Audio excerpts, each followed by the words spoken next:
mente qué se podía hacer hoy, entre una cosa y otra, los cableos y tal. Bien, pero ayer el Señor puso en mi mente algo que de todos conocido en la palabra de Dios. Y bueno, no sé por qué. Supongo que será porque hoy más que nunca se necesita una llamada de atención al pueblo de Dios, un toque de atención severo para todos los cristianos, entre los cuales también nosotros nos incluimos.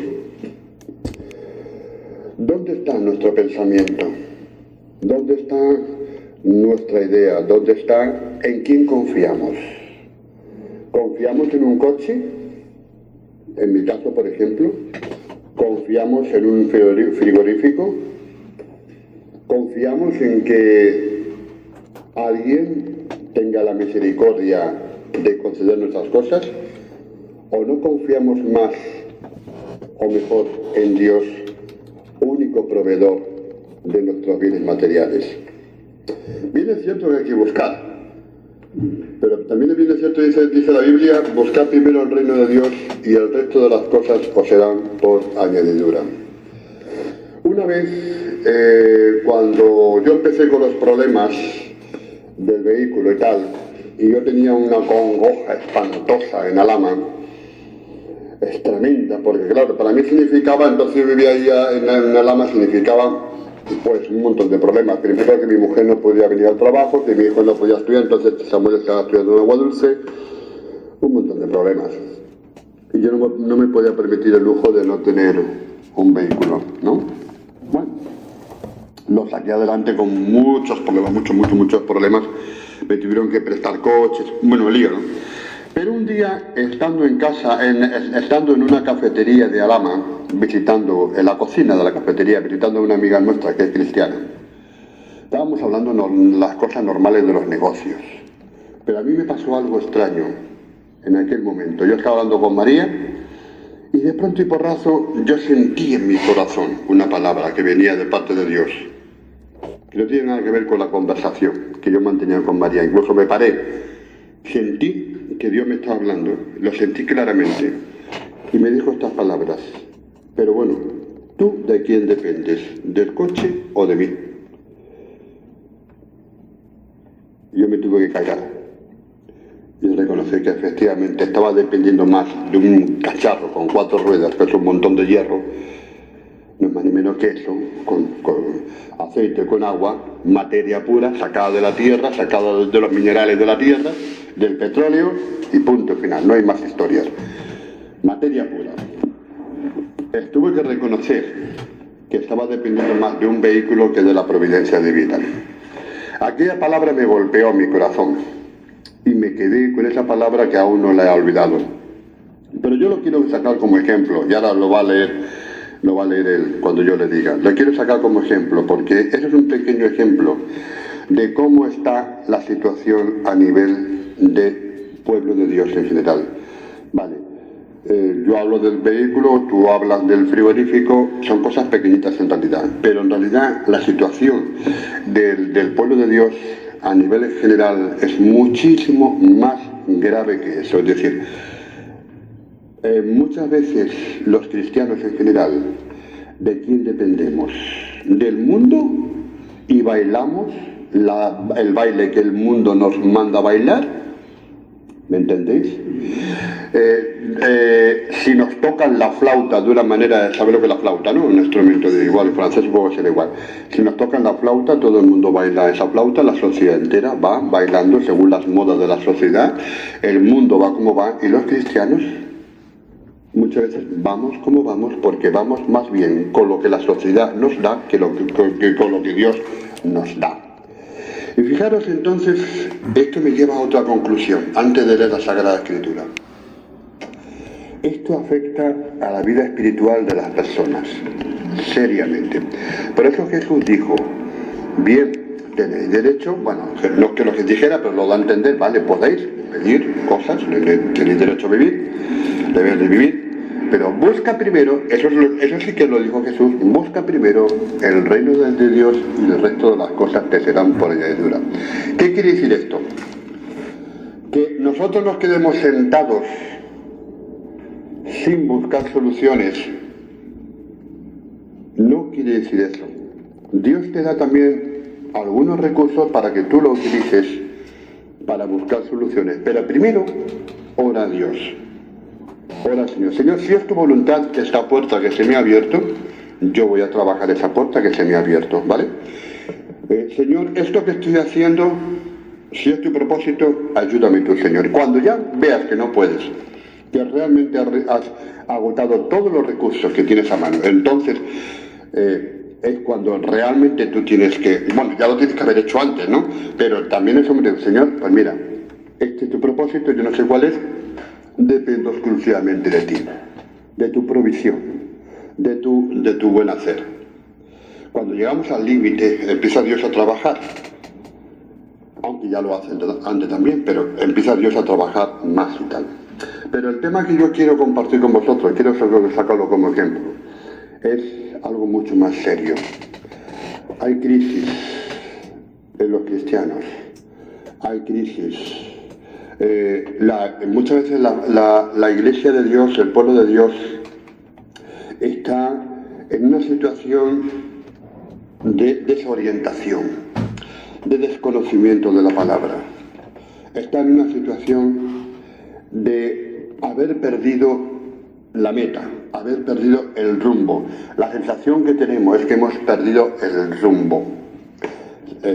La sensación que tenemos es que hemos perdido la dirección y andamos como perdidos, dando vueltas por no sé qué caminos, buscando y alimentándonos de caminos, de fuentes que no se debe uno alimentar, y nos hemos olvidado de la fuente primitiva. Mirad, en Jeremías hay un versículo muy bonito que dice, porque dos pecados ha cometido mi pueblo.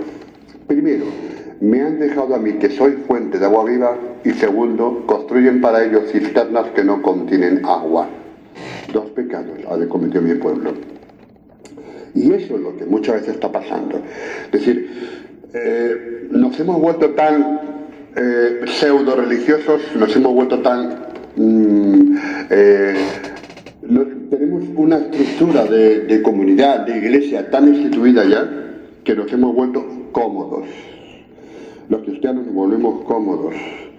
Cuando nos volvemos cómodos nos parecemos más bien a la iglesia de la Odisea, ¿vale? Cuando nos volvemos que creemos que tenemos todo, la Odisea era la iglesia del Apocalipsis, la famosa iglesia del Apocalipsis. Dice, por cuanto no eres ni rico ni pobre, yo, no eres ni frío ni caliente, yo te vomitaré en mi boca. Por cuanto crees que tienes de todo, te digo que tienes que lavar tus ojos porque no tienes de nada, porque estás enferma, estás ciega. Esa es la situación muchas veces de la iglesia de hoy. Es decir, una iglesia que está bien con el mundo, que ha conseguido un nivel importante de comodidades, que tiene de todo, y es la más pobre de todas las iglesias, de todos los creyentes, la más pobres, ¿no? Mira, siéntate por favor. Fijaros la situación. Ahora, se da la otra parte de la situación. Y me quiero recordar ahora mismo los cristianos que están siendo perseguidos en Siria, los cristianos que realmente están... Ponte bien. Los cristianos que están sin nada, que lo han perdido todo, que han tenido que salir andando, han tenido que atravesar Turquía, tirarse al mar en Grecia, algunos que han muerto, algunos de ellos son cristianos. Pero fíjate que yo he visto entrevistas con ellos, con algunos de ellos, y te dicen una cosa increíble.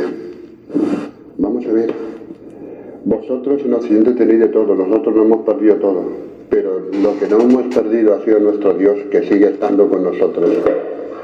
Entonces, déjalo.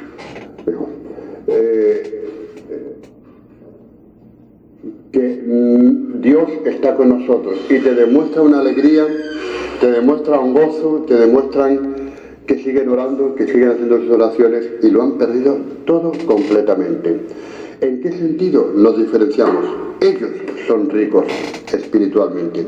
Ellos tienen una fuerza, que es la fe, que es el motor que a pesar de todo lo que está pasando, a pesar de las situaciones que está pasando, su motor sigue funcionando porque tiene gasolina. El nuestro no tiene gasolina. El nuestro tiene otras cosas que no es. Entonces, cuando tenemos de todo, nos olvidamos de lo esencial. Ahora, por eso dice la Biblia, busca primero el reino de Dios, os será por añadidura. Vamos a leerlo ya, Primera de Reyes,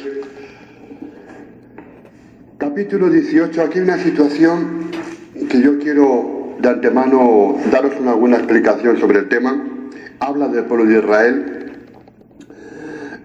Israel estaba podrido, se había apartado de Dios, estaba con otros dioses, Baal, Astarte, estaban con la diosa Asera, estaban con todos los dioses del Oriente Medio de aquella época donde la corrupción era imperante. Entonces tú lees Crónicas y lees Reyes y lees los profetas y parece que estás leyendo la actualidad, parece que estás viviendo lo que hoy estamos viviendo. La injusticia, la corrupción por todos los sitios, la putrefacción del gobierno, la putrefacción de la sociedad, la descomposición, la inmoralidad por todos los sitios, eso estaba ya denunciado por los profetas. Y lees Crónicas, ya, caramba, hay cosas que se parecen muchísimo a lo que estamos viviendo actualmente. ¿Qué sucede con el pueblo de Dios? El pueblo de Dios se va, abandona a Dios y bebe de fuentes, bebe de tetravis podridos. No es el caso. ¿Qué mal sabe un tetravis cuando está en malas condiciones? ¿No? Lo tiene que escupir. Los hay algunas veces cuando se estropean. Lo tiene que escupir, ¿no? Yo recuerdo una vez que nos llegó una partida de leche que la compramos de una fábrica en un supermercado, y cuando yo abrí uno de los botes, era horrible, tuve que abrir hasta la ventana de la habitación. Era espantoso, o sea, la leche estaba completamente podrida. Y lo tuvimos que denunciar en la OCU, de consumidores. Y detectaron, gracias a eso, una partida de leche que había llegado a malas condiciones de Italia. Estaba podrido, o sea, era literalmente abrir la ventana porque era imposible poder oler eso. Si yo hubiera tomado un sorbo, seguramente me hubiera contaminado y hubiera cogido una enfermedad. Este es el problema, que estamos bebiendo muchas veces de lo que la televisión nos dice, de lo que nos dice Internet, de lo que nos dice lo otro, de lo que dice más allá, pero no leemos de lo que dice la palabra de Dios. No leemos de lo que el Señor nos está enseñando. Y eso está afectando a la iglesia, está afectando a los cristianos. Y Dios habla y dice, mi pueblo perece por falta de conocimiento. Tenemos que estudiar la palabra de Dios. Tenemos que conocer bien el fundamento de la Biblia para saber exactamente cuáles son los principios por los cuales nosotros tenemos que dirigirnos. Bien, el pueblo de Israel estaba perdido, corrupto por todos los sitios. Incluso sacrificaban niños, bebés, a los dioses. Era terrible. Yo he leído sobre el tema porque conozco la historia de... Había uno de los dioses que dice la Biblia, Baal, con muchas versiones. Había otro que era Moloch, también de ellos, de culto de ellos, que Moloch era donde los fenicios y los cananeos ofrecían sus niños vivos, bebés vivos, fíjate lo que digo, para el sacrificio. Era una estatua horrenda, espantosa, con una gran boca y 2 brazos. Dentro era un horno, lo voy a describir, era un horno. Ellos pensaban que de esa manera, como que estamos hablando de un pensamiento de la época de la prehistoria, estaban como que la tierra iba a producir mejor, más y mejor, se ofrecía un ser vivo. Bueno, ponían al bebé, al niño, y el niño caía hacia el fuego. Entonces la música resonaba con toda la fuerza para ahogar los llantos, era espantoso, ¿no? Y ahogar el llanto de los padres, porque era el sacrificio que tenía que hacer para que la tierra produjera más. Absurdo, pero lo hacían. Fijaros que por eso Dios, una de las cosas que también es interesante saber, por eso Dios, cuando ofrece a Isaac, el ángel le dice no, le da una alternativa, como que también de esa manera estaba prohibiendo también todo sacrificio humano. Que era común, porque lo que hizo Abraham era normal en la época y en los pueblos que había alrededor, era normal. No fue el único en que intentó sacrificar a sus hijos, era una costumbre común en todos los pueblos de esa época, ¿no? Esa mentalidad. ¿No? Dios le da la alternativa, ¿no? Aunque sabemos que Isaac es el hijo de la promesa. Si Isaac hubiera muerto, no se hubiera cumplido la promesa de Dios. Pero Dios cumple su promesa porque es el hijo de la promesa. Es el antepasado de Cristo, ¿vale? Pero ¿qué sucede? Os describo cuál es la situación de Israel en aquel momento. Todo podrido, todo corrupto, había prostitución sagrada en los templos, es decir, ellos consideraban los pueblos, digo sagrada no porque fuera sagrada por la Biblia, sino porque los pueblos que estaban alrededor de los judíos consideraban que esa prostitución era sagrada. Ojo, pero los judíos se dejaron contaminar con todo eso. De hecho, cerca de Jerusalén había un lugar que era el Valle del Tofet, que era donde ofrecían a los niños, que después, con el paso de los siglos, se convirtió en la Gehenna, de la que habla Jesús en el Nuevo Testamento, como sinónimo de infierno. En realidad, el origen se refería a un valle donde sacrificaban a los niños vivos. Y Dios aborrecía eso. Dios aborrecía todo eso, pero Dios aborrece eso y todo lo demás que fuera pecado contra él. ¿Qué sucede? Lo siguiente. Dice que cuando el rey Acab vio a Elías y le dijo, el rey Acab, capítulo 18, versículo 17. Cuando Acab vino a Elías le dijo, ¿eres tú el que turbas a Israel? Versículo 17. A ver, llama a tu hijo que quiero que lea un versículo. No, venga, pero vente ya que ya estamos en el tema. ¿Eres tú el que turbas a Israel? Decía el rey Acab a Elías. Fíjate, ¿por qué era el que turbaba? Porque Elías traía el mensaje de Dios y la gente estaba muy tranquila con la corrupción y no querían saber nada del mensaje de Dios. Viene el profeta, le dice, lo que estáis haciendo es pecado. Ellos consideraban que eso era turbar a Israel. Y dice, versículo 18. Yo no he turbado a Israel, sino tú y la casa de tu padre, dejando los mandamientos del Señor y siguiendo a los Baales. Y le dice, yo voy a resumir los dos versículos siguientes. Le dice, reúneme a toda la gente en el Monte Carmelo. Reúnelos a todos allí en el Monte Carmelo, reúne a los profetas, reúne a Baal y a todo el pueblo entero. Y también te vienes tú, tu señora esposa y todo lo que quieras. Vale, vamos a hacer ahí un gran encuentro, ¿vale? En el versículo 21 dice así, a ver, ¿dónde está aquí? 18, 21. Léelo tú mismo, venga. Elías se adelantó hasta el pueblo y dijo, ¿hasta cuándo vais a andar cojeando de las dos piernas? Sí, el Señor es Dios, seguid al Señor. Y si Baal es Baal, seguid a Baal. El pueblo no dijo nada. Vale, ¿os dais cuenta? Dice, en la versión de esta Biblia dice, ¿hasta cuándo vais a seguir cojeando de las dos piernas? Fíjate lo que estoy diciendo, esa versión.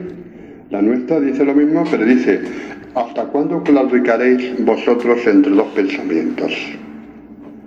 Hermano, este es el pensamiento que Dios nos está diciendo en la actualidad.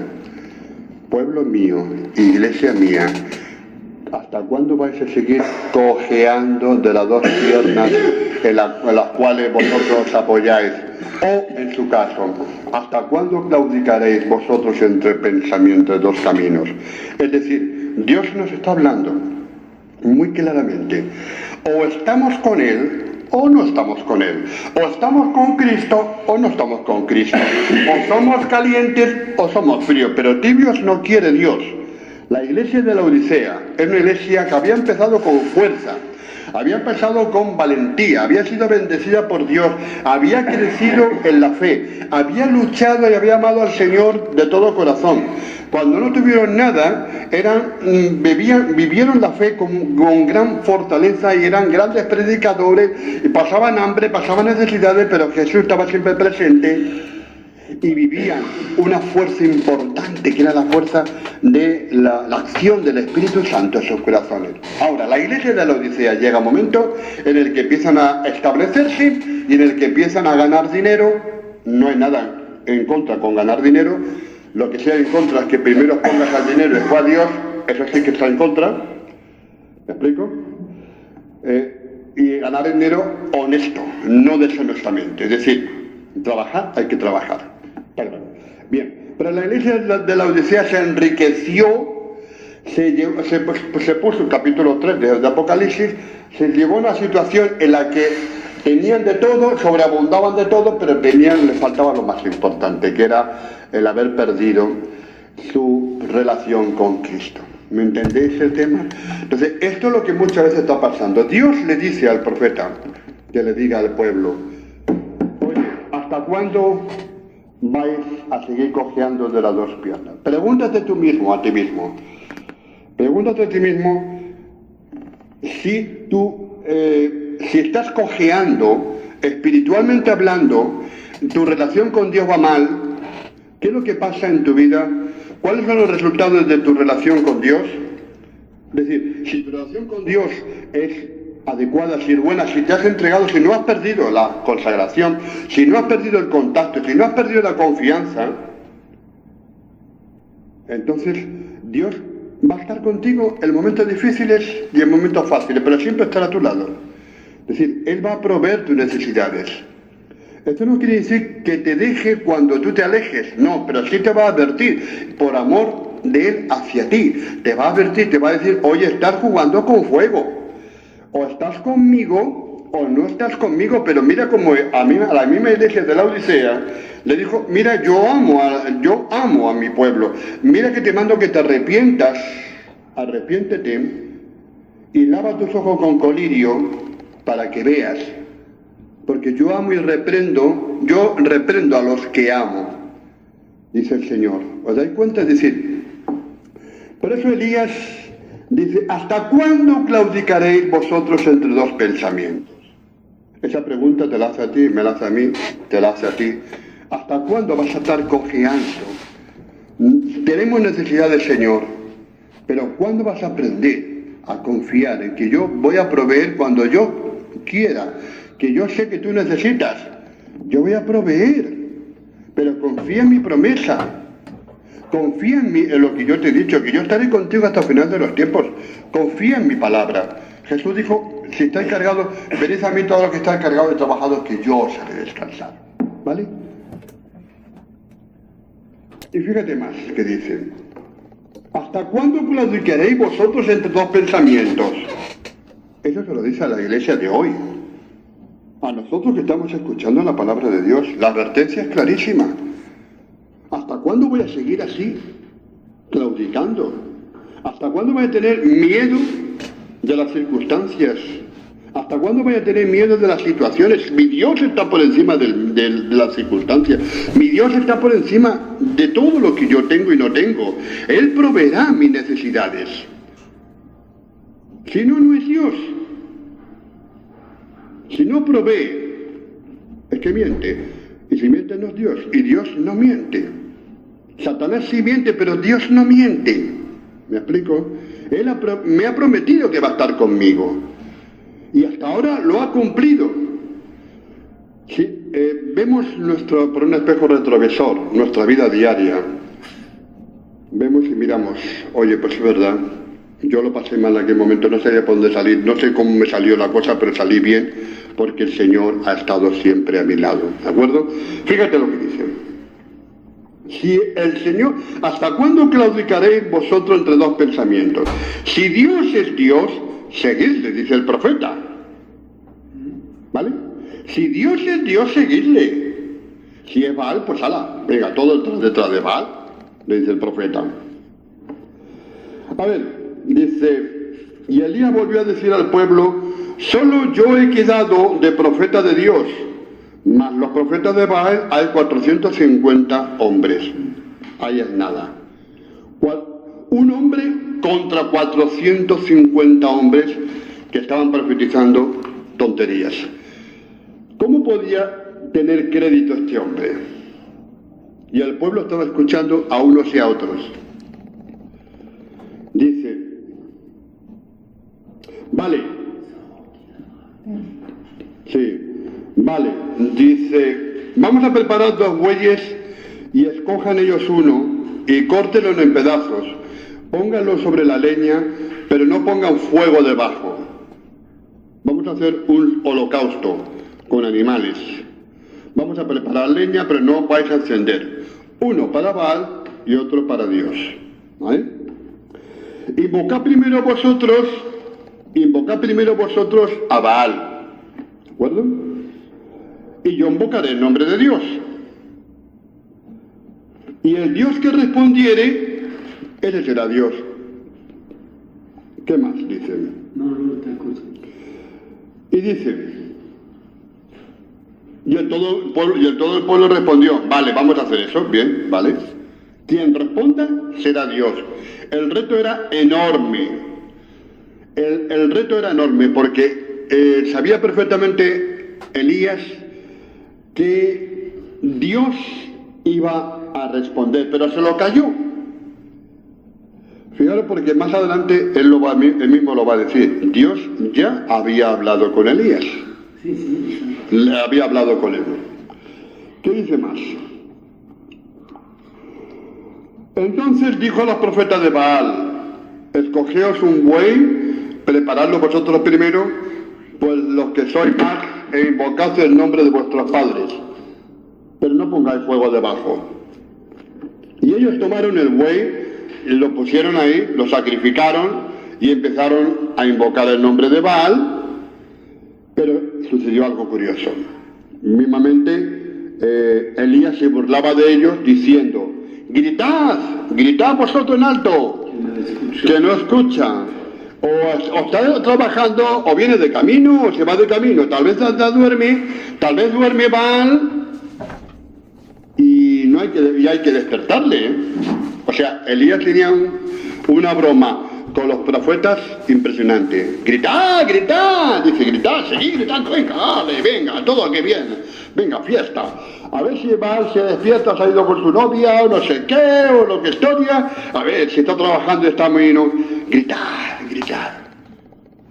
No iba a responder Baal, no existía. Y ellos clamaban a grandes voces. Baal, y se hacían daño con cuchillos en el cuerpo, derramando sangre de ellos mismos, porque si Baal contestaba o no contestara, no iba a contestar. Y se hicieron daños grandes, 450 hombres cortándose la piel. Ay, con fanatismo. Qué terrible es el fanatismo religioso, ¿eh? Cuando la religión lleva al fanatismo es satánica. Cuando la religión lleva al fanatismo es diabólico. Dios no quiere fanáticos. Dios quiere personas con cabeza bien puesta, que sean capaces de pensar por sí mismos, pero también sean capaces de someter sus pensamientos a la obediencia de Cristo. Somos libres, hermanos. Dios nos ha hecho libres de ataduras. Las religiones fanáticas atan a la gente, no le dejan pensar. Son sectas, y la secta es atadura. La palabra secta significa sección, una parte, pero se convierte en ataduras.